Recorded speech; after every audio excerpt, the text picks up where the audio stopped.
Assalamualaikum warahmatullahi wabarakatuh. Halo Ananda semua, gimana kabarnya? Sebelum kita masuk pada video kali ini, ayo di subscribe dulu. Buruan.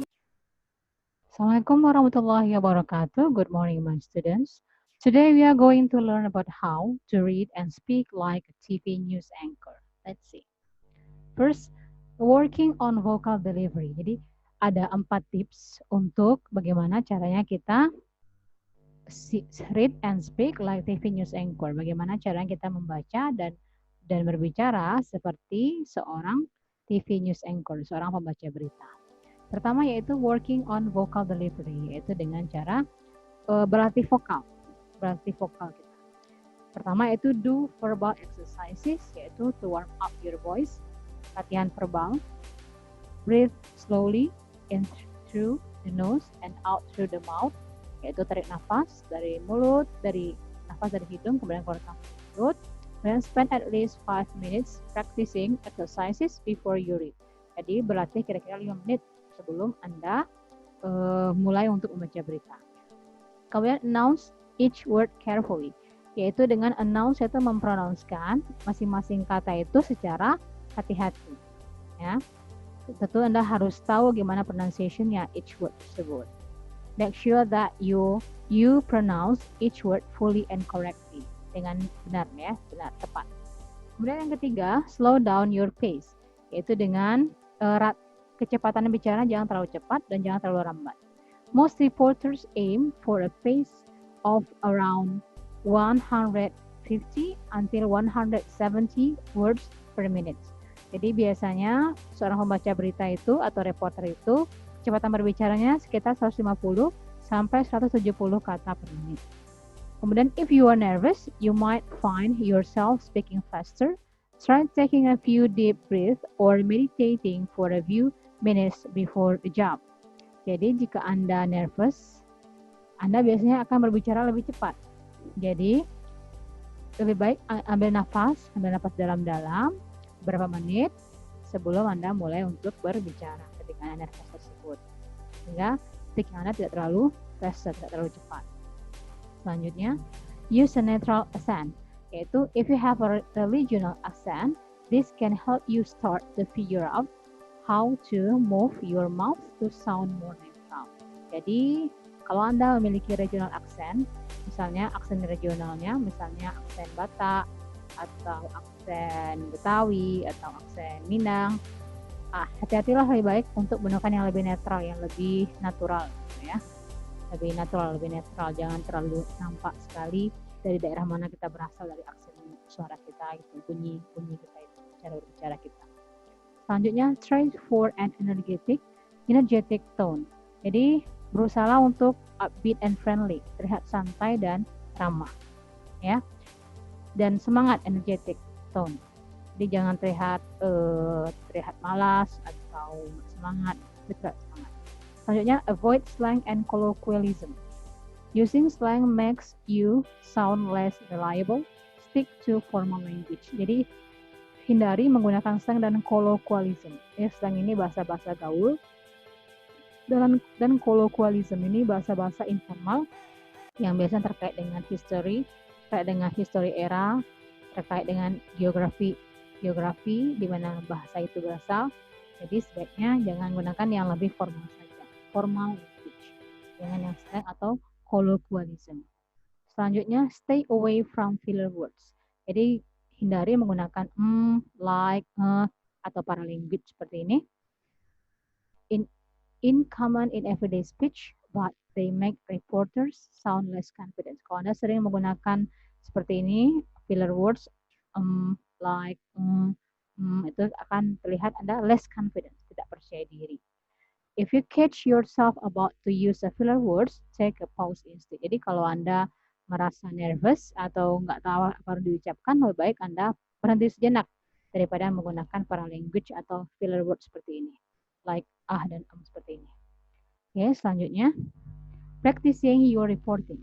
Ini tips yang kedua, yaitu dengan mempraktekkan Anda sebagai seorang reporter. Pertama, watch the news to listen to how reporters sound. Jadi pertama, itu Anda harus memperhatikan berita. Seperti apa sih para reporter itu menyampaikan beritanya. Try writing down some words you would use to describe the reporter's voice. You can use these words for reference when you are practicing.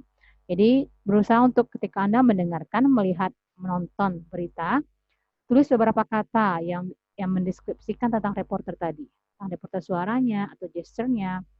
Kemudian dari tulisan-tulisan Anda tadi, Anda bisa mulai untuk praktek seperti yang dilakukan oleh reporter tadi. Selanjutnya, look at the reporter's body language. Watch how the reporter's face reflect the tone of the story. Look at where the reporter places their hands. Ya, ini body language dari reporter tersebut, jadi newscaster tersebut. Seperti apa body language-nya? Bagaimana wajahnya, face, image wajahnya itu merefleksikan tone dari story-nya.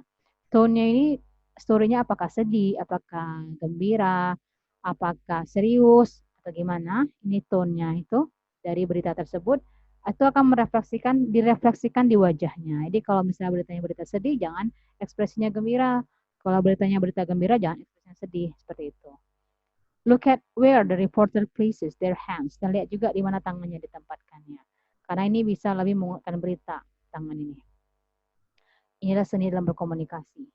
Selanjutnya, yang kedua, record yourself reading a report to spot your weaknesses. Break out the video camera or smartphone and either record video or audio of yourself. Play it back and listen closely. Watch the news and compare your voice to the reporters. Jadi Anda coba untuk membaca berita dengan Anda videokan atau hanya suara Anda saja, audionya saja. Play it back and listen closely. Mainkan terus, putar terus, kemudian dengarkan, lihat seperti apa Anda membawakan berita. Kemudian bandingkan dengan reporter newscaster yang asli, yang membaca berita yang sudah profesional. Try not to criticize yourself too harshly. You are comparing yourself to professional newscasters while you are just getting started. Simply compare to see how you can improve. Jadi jangan mengkritik diri Anda terlalu harshly, terlalu keras juga, karena Anda hanya membandingkan diri Anda dengan professional newscaster, sementara Anda baru pemula, getting started. Jadi gunanya untuk membandingkan hanyalah untuk compare, to see how you can improve, untuk membandingkan seperti apa Anda bisa memperbaiki diri. Tapi tidak mungkin sangat baik seperti professional newscaster, sementara Anda baru mulai, getting started. Ya. Oke, selanjutnya. Practice keeping your eyes still while reading from a distance. Jadi, type up and print a news story that you want to practice reading. Place the papers on the table across from you and try to read them while moving your eyes as little as possible. Jadi, coba untuk praktek bagaimana Anda bisa membaca dari kejauhan, from a distance, baca dari kejauhan. Coba untuk mengetik dan memprint story Anda, berita Anda. Kemudian coba untuk berlatih membaca. Tempatkan kertas Anda tersebut di atas meja, di seberang agak jauh dikit. Kemudian Anda coba untuk membaca kertas tersebut. Ya, itu cara berlatihnya. Karena nanti agar Anda bisa membaca berita yang lebih bagus lagi. Karena tidak harus di teks di dekat Anda, teks beritanya tersebut. Bisa jadi yang jauh. Selanjutnya yang keempat, be prepared to go off script from time to time. This called ad-libbing, and you might see examples of it between two stories or at the end of a story on the news. A reporter might give a brief opinion or make a comment about the story. Jadi ini namanya ad-libbing. Biasanya to go off script. Ini tanpa script ya. Ketika Anda membacakan berita, ketika beritanya between two stories, jadi setelah selesai satu berita, kemudian ke berita berikutnya, biasanya itu ada komen daripada reporter tersebut atau newscast tersebut. Inilah komen, inilah dinamakan dengan ad-libbing, yang dia off script. Ya, bisa di antar berita satu dan berita berikutnya, atau di akhir sebuah berita. Biasanya dia seorang newscaster itu atau reporter itu memberikan brief opinion, memberikan opini singkat atau komentarnya tentang berita tersebut. Ini Anda harus berlatih juga seperti ini. Gimana cara memberikan opini singkat tentang berita yang Anda bacakan. Secara off script, tanpa script ya, atau namanya ad-libbing. Gitu. Biasanya kan ada tuh banyak di berita-berita ketika reporter atau newscasternya memberitakan makanan misalnya, nanti kemudian dia bicara tentang makanan, oh makanan berbuka nanti apa ya gitu, atau seperti itu. Biasanya ada yang dibicarakannya yang di luar skrip atau off script itu namanya ad-libbing, agar membuat beritanya lebih hidup. Selanjutnya yang C yaitu reading naturally. Pertama, read through a report silently first, ya. The more familiar you are with the text, the more confidently you will be able to read it out loud.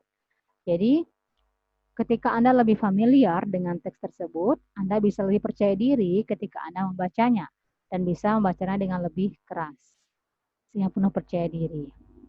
Jadi, baca terlebih dahulu secara silently first. Jadi, sebelum Anda membaca keras, membaca berita tersebut, Anda baca sendiri terlebih dahulu, silently saja, dengan kecil saja. Anda saja yang bisa mendengar. Baru bisa dibaca keras. Selanjutnya, look up any words you don't know. This will help you with understanding the context of what you are reading and pronouncing any unknown words correctly. Lihat apakah ada kata-kata yang Anda tidak mengetahui. Ini akan membantu Anda untuk memahami konteks daripada kata-kata tersebut. And pronouncing any unknown words correctly. Jadi kalau ada kata-kata yang Anda tidak tahu, Anda harus dicek terlebih dahulu. Cari apa sih maksud kata tersebut. Sehingga Anda bisa membacakan beritanya dengan lebih mengenal konteksnya. Jangan sampai kata-katanya, ini ternyata kata-katanya adalah tentang yang kesedihan. Anda tidak paham, Anda baca juga seperti orang yang gembira. Ini bahaya sekali. Dia kata-kata itu ada konteksnya. Kemudian Anda juga harus tahu gimana cara mempronounce-nya. Ya, jangan sampai salah mempronounce-kannya, apalagi Anda seorang newscaster. Selanjutnya yang ketiga, practice reading out loud while you are alone. Try using a mirror to look at yourself while you read. This can help you make sure your facial expressions are confident and match the tone of the story. Jadi Anda bisa berlatih di depan cermin using a mirror to look at yourself while you're reading. Depan cermin berlatih. Kemudian ini bisa membantu Anda untuk melihat facial expression Anda, gimana ekspresi wajah Anda, gimana confidence atau tidak. Dan cocok nggak, match nggak dengan tone of the story-nya, dengan beritanya itu. Apakah beritanya gembira, gimana facial expression Anda, gimana ekspresi Anda gembira, atau kalau beritanya sedih, gimana facial expression Anda, gimana ekspresi wajah Anda sedih. Selanjutnya, adjust your tone based on the content of the story. More somber stories call for a more quiet voice. Jadi kalau misalnya beritanya somber, jadi lebih berita tentang death atau kematian atau apa gitu, coba untuk suaranya lebih quiet voice, lebih sedang gitu, lebih tenang, lebih rendah. For fun stories, try to loosen up a little bit so that you sound more upbeat. Jadi kalau untuk berita yang fun, yang menggembirakan, coba untuk lebih relax membawakannya lebih santai, sehingga Anda terkesan lebih santai dan menyatu dengan berita tersebut. Ya, fun juga Anda kelihatannya. Nada suara Anda dan juga facial expression Anda. Tapi kalau misalnya somber, tentang yang sedih, Anda juga lebih direndahkan suaranya. Selanjutnya, read out loud frequently in case you need to do a call reading. This is especially important for breaking stories. You might get bullet points ahead of time, but you will probably see the story for the first time as you are reading it. Jadi ini namanya breaking stories. Breaking stories ini adalah beritanya itu sedang terjadi, misalnya sedang terjadi gempa bumi, sedang diberitakan. Sedang terjadi sebuah bencana alam di suatu daerah. Ini masih terjadi nih. Kemudian Anda beritakan. Diberitakan ketika sedang terjadi. Itu namanya breaking stories. Ya. Jadi berusaha untuk read it aloud. Baca baik-baik frequently berita ini. Karena ini baru masuk beritanya. Jadi Anda belum tahu seperti apa kondisinya. Tapi secara mendadak saja masuk beritanya ini. Dibaca dengan hati-hati. Itu maksudnya. Selanjutnya. Using body language, yang D, yang keempatnya. Menggunakan bahasa tubuh. Pertama, sit up straight with your head up and your shoulders back. Jadi duduknya itu tegak. Jangan don't slouch. Jangan merunduk, jangan membungkuk, tegak duduknya. Your body language reflects the tone of the story. You may need to maintain this posture for several hours at a time. Jadi jangan membungkuk, tegak, sit up straight. Your body language reflects the tone of the story. Jadi body language kita itu akan merefleksikan tone daripada story yang diberitakan itu. Jadi berusaha untuk menjaga postur Anda agar tetap tegak. Dan berlatihlah ya for several hours at a time. Berlatih untuk menjaga postur tubuh tetap tegak. Selanjutnya, use hand gestures to add meaning to your report. If you don't normally use your hands to talk, start slowly. Try using 1 or 2 hand gestures in a report. If you try to add many more, it might look unnatural. Jadi, gunakan tangan, hand gestures to add meaning. Jadi, gunakan tangan untuk menambahkan makna dari berita Anda tersebut. Jadi, kesannya lebih gimana? Menggigit. If you don't normally use your hands to talk, start slowly. Jadi, kalau biasanya Anda tidak menggunakan tangan ketika berbicara, coba untuk berlatih menggunakannya. Try using 1 or 2 hand gesture in a report. Gunakan 1 atau 2 hand gesture dalam sebuah laporan. Dengan ketika Anda membacakan berita. Jangan terlalu sering juga, karena dia akan terlihat unnatural. Ya, kalau terlalu sering terlihat unnatural dia. Selanjutnya yang ketiga, make your eye contact with the camera as much as possible. Jadi gunakan eye contact dengan kamera sebanyak mungkin. Avoid making it look like you are reading off of a card or teleprompter. Jadi hindari Anda terlihat sedang membaca dari sebuah kartu atau sebuah teleprompter. Teleprompter ini mesin yang membantu membacakan running text ya. Ada running text biasanya ini mesinnya ini teleprompter. Selanjutnya, try to skim over the words you are reading as quickly as possible so that you can make eye contact with the camera. Jadi ketika Anda membaca, apakah itu dari card ataukah dari teleprompter, berusahalah untuk men-skim, membaca dengan cepat. Kemudian over the words. Kemudian Anda bisa eye contact dengan kamera. Jadi jangan terfokus saja pada card atau teleprompternya. Sehingga Anda bisa contact dengan kamera lebih bagus lagi, sehingga lebih hidup. Di skim ketika Anda membaca itu, dikilat, membaca dengan kilat. Tapi Anda ingat dalam kepala Anda itu apa yang Anda baca. Itu, tapi Anda eye contact-nya bisa ke kamera, nggak selalu ke teleprompter atau ke card atau ke naskah. Selanjutnya, if you are co-reporting, it's natural to break eye contact to look at your kolega every once in a while, especially if you are speaking to each other.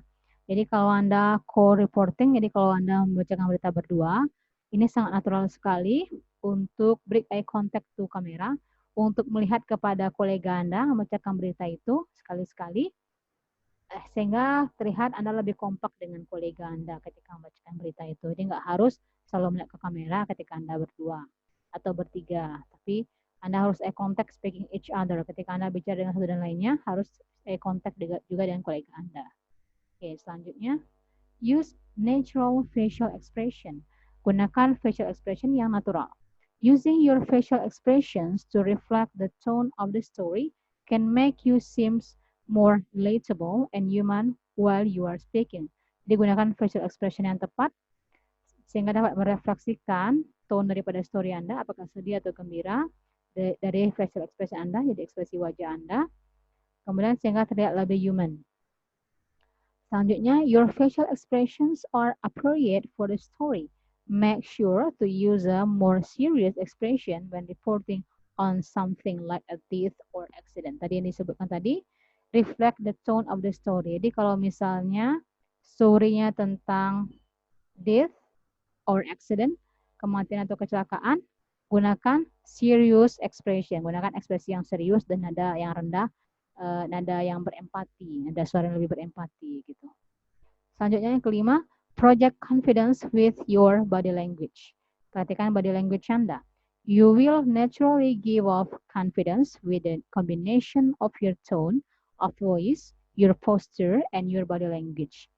Jadi biasanya Anda akan terlihat lebih percaya diri dengan kombinasi daripada tone suara Anda, kemudian juga voice, kemudian postur Anda tegak, kemudian body language-nya, juga hand gesture-nya juga, tanda tangannya seperti apa, wajahnya seperti apa, facial expression-nya, kemudian ada suaranya seperti apa, gitu. Itu akan menunjukkan, semua itu akan menggambarkan confidence Anda, kepercayaan diri Anda ketika Anda baca berita. Oke Anda semua, demikianlah pembahasan kita pada minggu ini. Semoga Anda semua paham ya. Sampai jumpa minggu depan. Assalamualaikum warahmatullahi wabarakatuh. Goodbye.